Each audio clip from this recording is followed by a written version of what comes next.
क्या Europe honeymoon का सपना जायशा की जिंदगी का सबसे बड़ा जाल साबित होगा? क्या सिर्फ लालच की वजह से वह अरसलान के साथ जाने के लिए तैयार हो गई?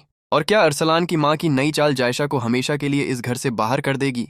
सच सामने आया तो हर कोई हैरान रह जाएगा। पूरी कहानी। अरसलान जैसे ही जायशा को हनीमून की खबर देता है, वह खुशी से झूम उठती है।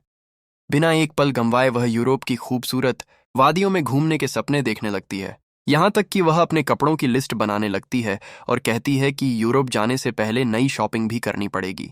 लेकिन जायशा की बातें सुनकर अरसलान का गुस्सा 7वें आसमान पर पहुंच जाता है।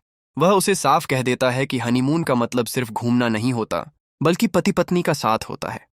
इस पर जायशा बेझिझक जवाब देती है कि अगर उसे ऐशो आराम की जिंदगी चाहिए तो उसे अरसलान को एक्सेप्ट करना ही होगा। जब अरसलान उसके साथ जाने से मना करता है तो जायशा तुरंत अपने ताया अब्बू को फोन करने की धमकी देती है। मजबूर होकर अरसलान उसे रोक देता है, लेकिन उसके जाते ही वह मन ही मन सोचता है कि जायशा सिर्फ यूरोप और लग्जरी लाइफ के लालच में उसके साथ जाने के लिए तैयार हुई है। उधर एक अनजान नंबर से बार बार आने वाले फोन कॉल्स जायशा की बेचैनी बढ़ा देते हैं। आखिर वह शख्स कौन है जो लगातार उससे संपर्क करने की कोशिश कर रहा है? क्या यह किसी नए तूफान की शुरुआत है?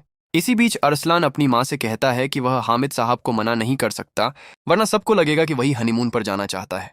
लेकिन उसकी मां एक ऐसी खतरनाक चाल चलती है जिसे सुनकर खुद अरसलान भी हैरान रह जाता है।